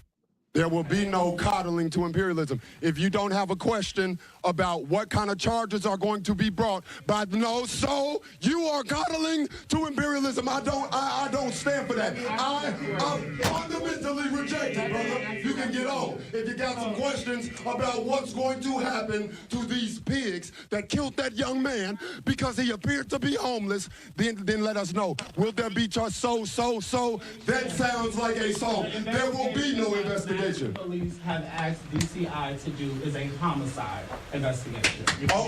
So One second, because I don't do the yelling over black men. I don't care. All right, listening in there to this press conference that took a bizarre turn. One of the protesters following that fatal police shooting, taking the mic from the police's hands, speaking some about what he feels is going on in that city, in that community. All right, let's quickly take you out, though, as we see President Trump in Washington, D.C. at the White House greeting. All right, enough of that. Yeah. We are seeing it live and in living color. This is the appetite that America has. This is that. He did right. He took the mic from the chief of police. He did right to stop him from lying. That old systemic racism, all the racism they've been doing in that neighborhood. He didn't say nothing about George Floyd. He didn't say nothing about Breonna Taylor. He ain't saying about none of them. They shot in the house 31 times. If they looked for the dude was upstairs 2 floors up. If they was checked the warrants, he was already in jail. So then they would have went to her house and unalive her. So come on, man. So we and they knew a Negro, got his little badge on, a little stain on him. So they pushed a little black boy up there to let us and think that's gonna smooth us over.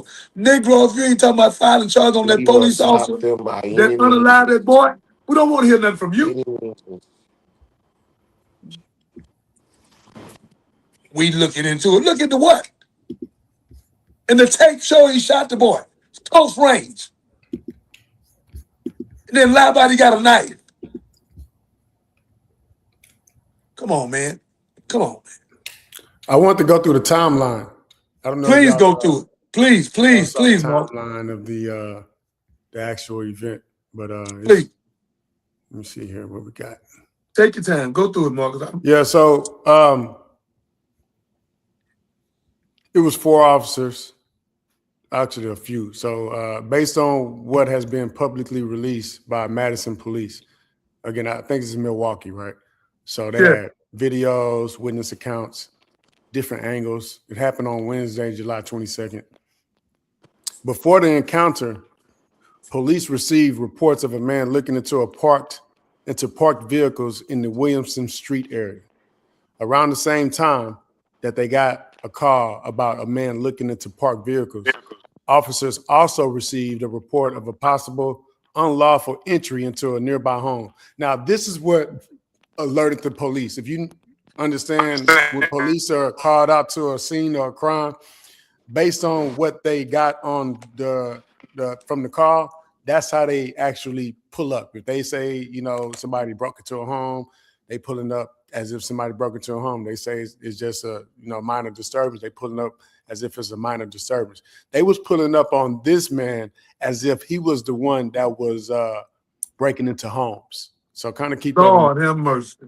The officers located Ruiz. Officers located Corey Ruiz. He's 38 years old. He was riding a bike. Ruiz attempted to leave the area. They didn't say run or evade. They just said Ruiz attempted to leave the area, and officers pursued him on foot. About 28, it was a 28-second confrontation, y'all. So from the time, they seen him, 28 seconds, ABC News review of the verified video found that the physical confrontation lasted just 28 seconds from the time Ruiz fell from his bike until the shots were fired. So Ruiz falls from his bicycle while being pursued. 4 officers move in and attempt to restrain him. A physical struggle began on the ground, and officers can be heard yelling that Ruiz has a knife. So apparently, I don't even believe this, right? Man, come on, man. Somebody is riding a bike, and he sees 4 police officers with guns, right? And so he pulls out a knife. Come on, man. So they say officers can be heard yelling that Ruiz has a knife. At least one officer deploys a taser. I've been tased before, so I know what that feels like. I'm dropping the knife after I get tased, I tell you that. Police say the taser does not successfully stop Ruiz during the struggle. Now, when your body is adrenaline and all that, and I've seen people get tased and actually pull the tasers out. Now that I've been tased before, I think in the future, they just not gonna work out on your boy. I'm actually gonna take it and pull it out. because I know what's coming. When you don't know what's coming and it hits your body, then yeah, you go fall straight down. But when you know what's coming, like most of these guys do, they be like, come on, tase me. And then they tase and they pull it out and be like, tase me again. I'm going to be on that. I'm going to be Superman when it comes to these tasers, right? So at least one officer deployed a taser. Police say the taser does not successfully stop Ruiz. During the struggle, police say one officer is cut with the knife. Another officer fires several shots at close range. Now, we all saw the video, y'all. I saw the video from different angles. Not one time did I see anybody, you know what I'm saying, slicing and dicing and all. I just saw somebody struggling against 4 or 5 other people, you know what I'm saying? And then one of those officers shot my man close. Man, that was execution. Another officer fires several shots at close range. Ruiz collapsed and officer secured the scene while requesting medical assistance. Now, of course, he was pronounced dead at the scene. The injured officer was treated for injuries that was described as non-life-threatening. The 4 involved officers were placed on administrative leave, which is standard procedure during an investigation. This is with Wisconsin Department of Justice. With pay. With pay. Yeah, we always with pay. And it's our pay too, because we weren't paying the taxpayers, black, white, right. So it's large protests going on, vigils, demonstrations. I think that was just his daughter that we saw on the stand crying. Now, I remember we was having this conversation the other night, and you know, I'm trying to keep people from crying because I feel like when you got tears in your eyes, you can't see what's in front of you all the time. So we're gonna let the ladies, you know, cry and things like that. But the fellas, we got to get out here and fight the good fight. This young lady that was just crying tonight, that's 13 years old. Yeah, that's her dad. She could be crying for the rest of her life, and that's very unfortunate. The young lady that was crying the other day, it was because of bullies, not because she lost her dad. It was because she tired of these people bullying her. And no matter who you are, we gotta stop these bullies, man. So the questions that remain as far as this investigation goes is exactly when and how the knife was used. Because, you know, we see people don't get shot and, you know, approach police officers with knives all the time. They just don't have our skin color. They don't look like us. And whether additional de-escalation options were available. Did they have other options other than to shoot him? You know, could they have done something else to restrain or to keep him from doing whatever it is they feel like he was doing? And one notable aspect of the case is that Madison police officers were not wearing body cameras, y'all. So think about this, man. Y'all ain't know this. Think about this part right here. If we didn't have these civilians out here fighting the good fight, always pulling their phones out, always being nosy, right? Because we be trying to tell people keep going, don't stop traffic on the freeway when there's an accident. Hey, pull out your phone. Pull out your phone. Think about George Floyd. If we didn't have that footage where people pulled their phones out. Again, in this situation, none of the Madison police officers were wearing body cameras. So much of the public understanding has come from bystander videos. It's all bystander videos, all witness recordings, not the police warrant footage. So keep that in mind when we, you know, having these discussions and stuff, man. You know what I'm saying? That's it. What I'm saying, Martin, how can 4 police officers, when they go to work in the morning, automatically they're supposed to put the body cam on, the same way they put the gun in the holster, same way they put the bulletproof vest on. So when 4 police officers don't have a body cam, which they did have a body cam, and what they did is dump the body cam and lied and say they didn't have one on. Because they would show the body cam, ain't nobody cut nobody with no knife. Stop all that. Here go a man on a bicycle, 4 people with a big old gun. I got a knife. Come on, stop it. Stop it, man. That's a bunch of buffoonery.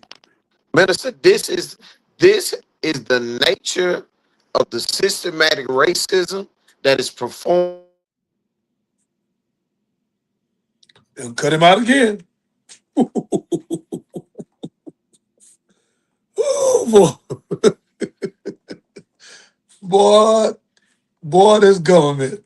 Hey, the thing is, you know, we touching on some topics and some points and some angles that everybody else not doing. You know, everybody not talking about the fact that they didn't have their body camera on.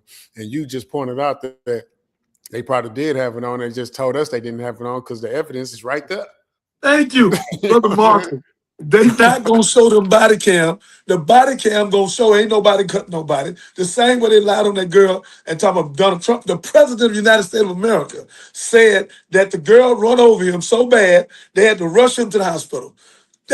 And then the next day, the man ain't never been to the hospital. Then they say he had internal bleeding, Marcus. The man ain't had no internal bleeding. Ain't been to no hospital. If he did go to the hospital, he must have went to see his auntie, his mama, or somebody. I mean, they consistently lie. We talking about the president of the United States of America told this lie. Then the attorney general, then the vice president. These people here lying. So when the top people lie, it trickle down. I told Captain 2-3 months ago, a lot of people don't know psychiatry. They don't know nothing about behavioral health.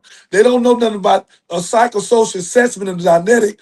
When the top people lie, talking about the president of the United States, he ain't my president, y'all president. So when the president lie, it trickles down to wicked people, people that's weak, and people that's already got systemic racism. So they took Donald Trump was Israel, because Donald Trump ain't but a flunky and a robot, and Israel controlling him. And that little punk money he's stealing, he's going to hell with a gasoline jacket on. He's going to get indicted for it. So again, these people are devils, man. And Jesus called them out. In John 8:44, read your Bible. Jesus said, you not of my father, you of your father, the devil. And the lust of your father you should do. He was a murder bold, not the truth. And there's no truth in him. Jesus Christ said this. And no pastor has ever said this nowhere on the planet. Bunch of y'all cowards. That's what you really is. You scared. In Ezekiel 34, you clothed yourself, you fed yourself, but you have not fed the flock. You have scattered the flock because you Negroes taking faith-based money. And when you take faith-based money, you got to shut your mouth. You can't say Jesus a black man. You can't say nothing about Christmas and Easter. You can't say nothing. You can't say nothing about the food. You got to shut up, take the little punk money, and go to hell, you and your wife, with a gasoline jacket on. All you pastors that's doing this, you going to hell with Donald Trump. Yeah, you. Because you're a coward and you don't say nothing. Them little old Sunday morning disco, style show, political, same little old sermons ain't talking about nothing. Oh, 4,000 years ago, and shut up. You ain't talking about nothing. You ain't gonna say nothing about what the police doing. You ain't gonna say nothing about Donald Trump. You ain't gonna say nothing about none of them because you're taking the faith-based money. George Bush set you up with the faith-based money because they didn't want you to go to the Million Man March, so they come bought you out of there. TDJ, what's the name, had New Birth Church, Eddie Long, and he gone, trying to show his muscle to the little boy. All this buffoonery. All this buffoonery. Now Jamal Bryant, I'm calling you out. Where you at? Call me on 281-896-8215. Why you ain't working with me? I spoke to you at the church in Houston. Why you ain't saying nothing about Walmart? What's going on, Miss Small? What are you doing? You didn't see this little baby unalive? You ain't gonna say nothing? Where you at? Where your mouth at? What's wrong? They got something on you? You ain't gonna say nothing? You gonna let Walmart call the police and they unalive this 1-year-old baby and you ain't said nothing, Negro? And you a big time pastor? Huh? At a big old church with thousands of people in it? And you ain't said nothing at New Birth in Atlanta? Come on, Jamal Bryant. They brought you out of Baltimore. They brought you up there. Where you at? You ain't gonna say nothing? I'm calling you out. Al Sharpton, you ain't saying nothing. And we know what you is. So why you ain't saying nothing? Where y'all at? And y'all supposed to be leaders for us, huh? Let me introduce you to who the new leader is. It ain't neither one of you two. Okay? Because y'all are Bible. Y'all just here for a minute, then you disappear. You're not here for your people. You're not. Where you at? The little girl just got through speaking. She's stronger than both of y'all. 13 years old. They unalive her father. For nothing. On a bicycle. And like Marcus said, they done lied on him. Talking about he done broke some stupid. What you said he did, Marcus? Marcus, what you say he did? Marcus ain't with me right now. No, So, he said he looking in cars like he's gonna take something. How you looking at cars on a bicycle? You can't ride a bicycle and look in the car unless you drive by the car and look in. And he ain't got nothing on the bicycle. He ain't got nothing on the bicycle, so what you shooting for? Pow-powing for? And then, I'm going to say this to you, Catherine. Don't you ever believe no 4 police went to work at the same time with no body cams on. They had the body cams on, okay? It's automatic. You have to put a body cam on. You put your bulletproof vest on, put your gun on, all your tasers, and all those nightsticks and whatever else you got. They have a body cam on. They took the 4 body cams out, and they done dispose of them, and that's what done happened. They're trying to, if you take a forensic, you'll find out they dispose of them. That's all, because they were Hey, telling the Johnny. truth of what they did. Look, Johnny, you was asking about, what he was doing before. Cat just hit on it. He was, they said he was looking in cars, but he was just riding a bike. But again, the other car that came in that same area was somebody actually breaking into houses. You know what I'm saying? So again, they came with that energy. That was the energy that they showed up to him with. Now, I wanted to kind of respond to something you just said. You was like, why all these other pastors and the Reverend Al Sharptons and all these, why they ain't saying nothing? Man, they ain't saying nothing because they learned their lesson, Johnny. That's why. They learned their lesson, man. Look, one of the last big high-profile shootings that happened in Milwaukee, I don't know if you remember. I remember this, Jacob Blake, I remember this because it was during COVID, and I had never seen so many grown men crying on TV, like NBA players. Like, let me show y'all. So the NBA players was on TV crying to the media saying, can y'all please stop shooting us? It was like a lot of NBA players was crying because this is when everybody's wearing the Black Lives Matter stuff and all that. And what we did as a people was we took the side of Jacob Blake, and I guess they didn't actually get all of the story or something like that. So we kind of like jumped the gun and jumped out there prior to all the evidence coming out. But I still think we need to always stand for our people, right? But that Jacob Blake situation, if y'all remember, he was a 29-year-old man. He was shot 7 times in the back by the Wisconsin police. The incident occurred when the officers responded to a domestic violence situation. I don't know if y'all remember, he, kind of showed up. The guy was sitting in the car. I think they said he reached on the floor or something, and then they shot him like a bunch of different times. And the Milwaukee Bucks, the Milwaukee Bucks publicly condemned the shooting and called for accountability and systemic reform. A lot of the strikes, the NBA strikes was taking place, during the bubble, all for the Black Lives Matter reasons and stuff. And so a lot of things happened in Wisconsin. So that, again, people, when you go back to these same cities and states, they normally approach the situations different. So I'm sure a lot of the Black leaders, they want to know exactly what happened instead of just hearing about what happened before they start speaking their piece. Brother Marcus, hear my voice if you choose. Me and you go way back, 30 years. Listen to me. I love you. I'm full with you. And you're very intelligent. I want you to hear me. The police is the worst now. Because when you blanket a police officer and you clean all their records for all the dirt they did, you got 50, 60, 70 police officers. Ain't gonna never do that. They don't come to work for that. But the skinheads and the Ku Klux Klan and them boys, they put on a badge and gun where they can take a gun to shoot somebody like me and you, unalive or pow. So again, brother, this is the worst time ever. Mr. Trump created this whole narrative when he came on and let them 1,600 Pride Boys out and then put the mask on him. You ain't never seen no police with no mask on. They put a mask on them because over half of them criminals. So they had to put the mask on them to mask them up. You can see they jump out boys, they jump in, they whoop the old woman, they unalived a girl, and shot a papa in the car, boy, a nurse, and he did nothing, had the phone in his hand, lied, said it was gun in his hand. We had the live tape.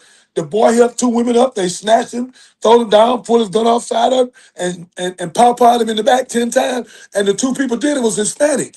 How could they act on something when the same man is locking all their people up? So again, brother, this whole system is narcissistic, is a Ponzi scheme in a pyramid, and Donald Trump is being used as a devil with Israel that's controlling him And he is a puppet and a robot. So all this stuff is trickling down. America's tore up in these scary pastors. It ain't but a few of them real. Most of them been bought with the faith base. I want them to hear me. I wish one of them come on here and try me, or I come to their church. Because they know I know who they are. They cowards, man. They cowards. They're not going to say a word. Their mouth is closed. You see all these police unaliving our people, taking 1-year-old babies, taking 5-year-old babies, taking the 14-year-old boy. They ain't said a word. Just run over 2 children in Houston yesterday from Old Navy, $1 t-shirt or $2 t-shirt, whatever it was. And the police chasing them, and the little girl jump out the car and get run over. This is crazy.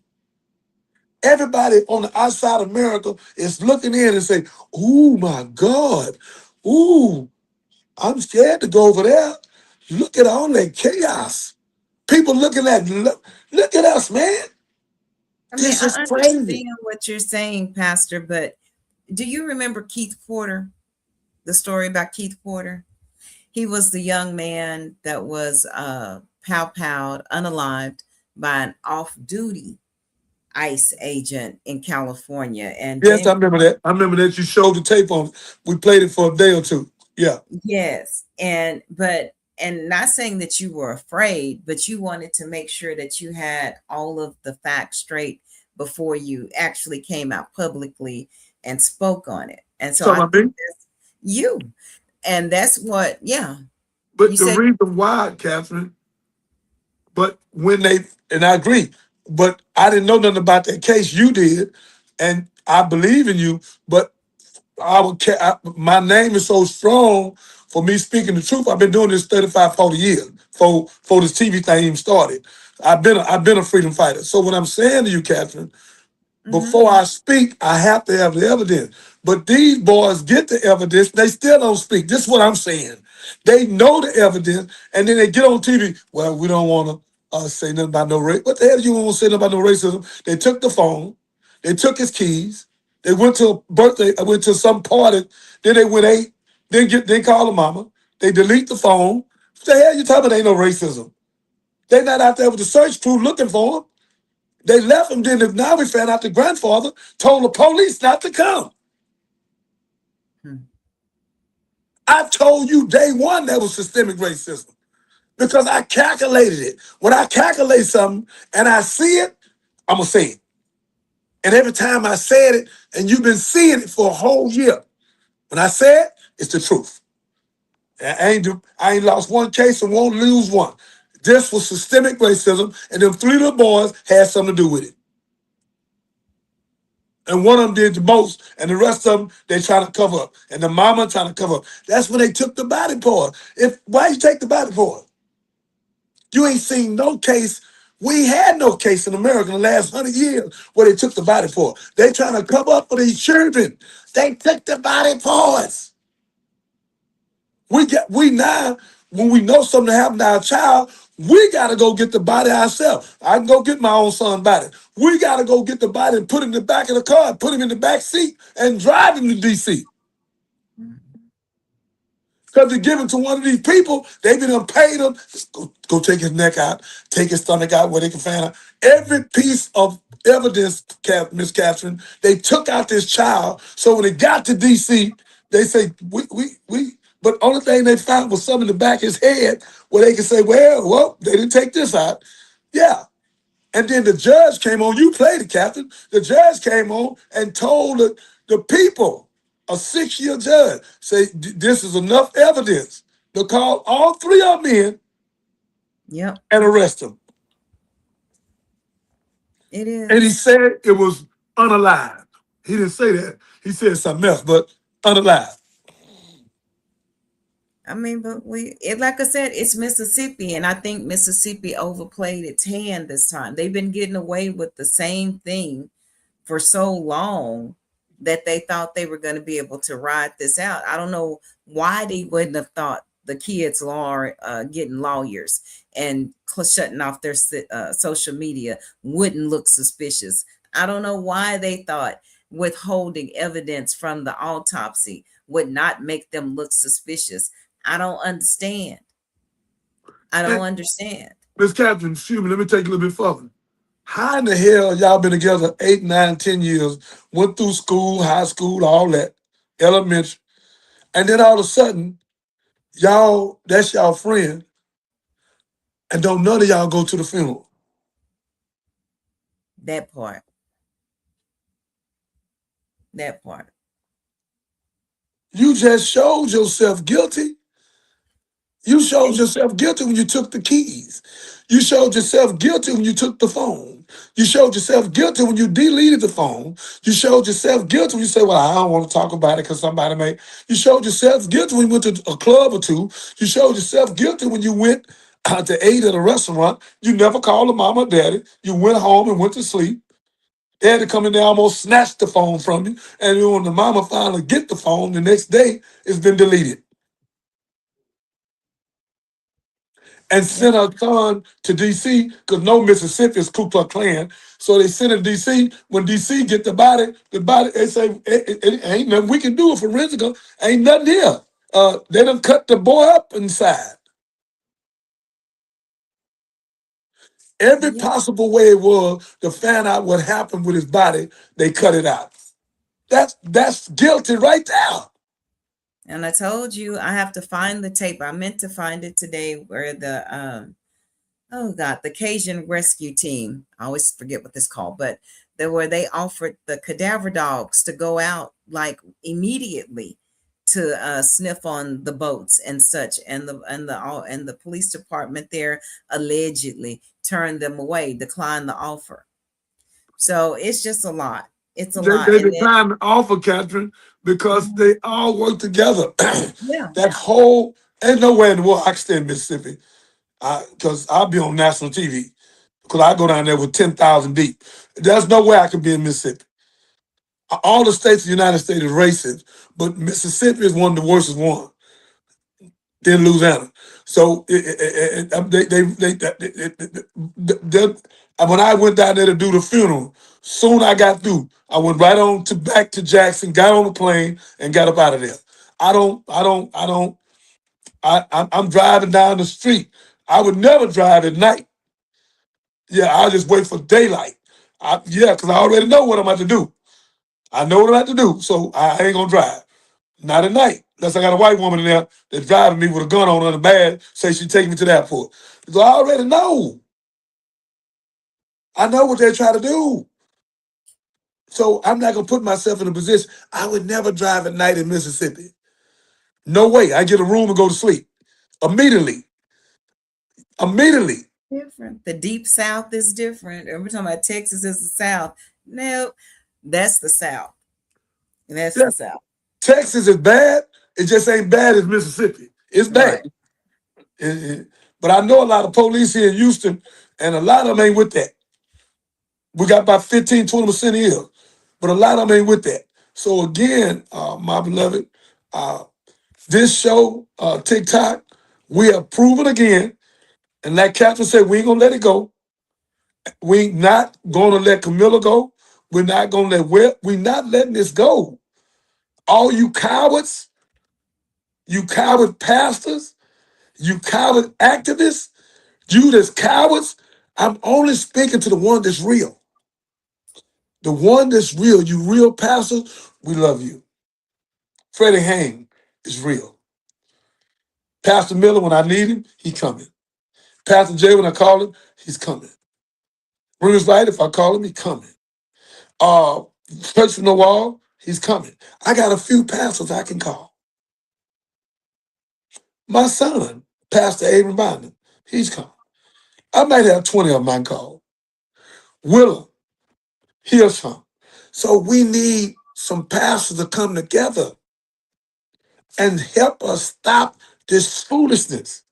Ain't no sense to keep on having church every Sunday and we unalive and like a bunch. We just every week, every day, they taking our life. They unaliving us. And we up here talking about something in church that's way off the line. You have to speak, pastors, what's relevant to the day. Stop speaking out of season and speak on time. That's why so many people commit suicides. Unalive themselves. Unalive themselves. So this why all this going on. People drunk, full of alcohol, hookah pipes, people depressed. And on Friday, everybody dressed down now and go to happy hour where they can be happy for an hour. We got to keep an eye on the time, Minister. Yeah, I think it's, let me get out of here. What time is it? Where we at? Let me get out. You need to show a commercial. Show our commercial. Ladies and gentlemen, thank you for tonight. TikTok, I'm going to speak to you when she turn off. We appreciate you. Y'all can see I'm very upset. So I'm in San Antonio and I'm upset. I'm leaving here from Austin back to Houston. I'm not playing. I'm trying to raise $25,000 so we can go down there to Mississippi, and I'm taking some police with me. I'm taking some police with a gun and bag. I'm not going up in Mississippi with nobody ain't got no gun. I'm gonna have some police with gun and badges when we pull up in there. So we're gonna spend about $5,000-$10,000 for police to go there.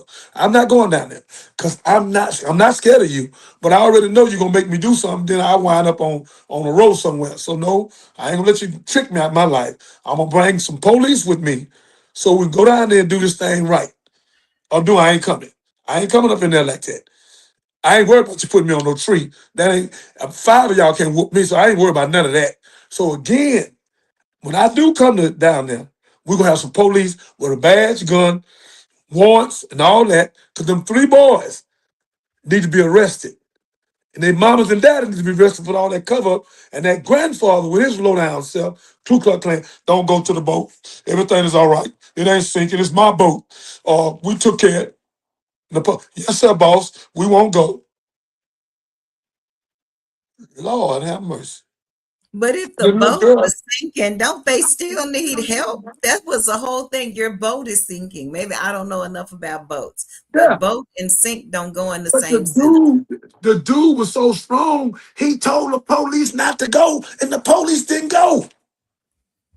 Don't go to my boat. It's my boat. Hear me, boy? You know I am. I'm Mr. Johnson, boy. When I say don't go somewhere, boy, leave it alone. We got to cover up this case when we throw this Negro in the water. That's all they were saying. See, I ain't scared to say that because I got the evidence. I wouldn't say it if I had evidence. I know that's what y'all did. And that's why y'all trying to come up for these boys. Because you want those 3 boys to go nowhere. You've been doing this. May God bless you. May God keep you. Captain, they habitual liar. That DA, she's a habitual liar. They liars. They Ku Klux Klan liars, Mississippi. And they took these boys' lives. Same way they did that 1 year. I give the case back to you. Thank you. Thank you. Thank y'all for joining us tonight. Remember, if you're watching this on replay on Facebook, YouTube, Twitch, or clips on TikTok, please share, like, subscribe, and comment. As always, thank you for your support, and y'all be safe out there. I am beautiful, proud. I must be respected. I must be protected.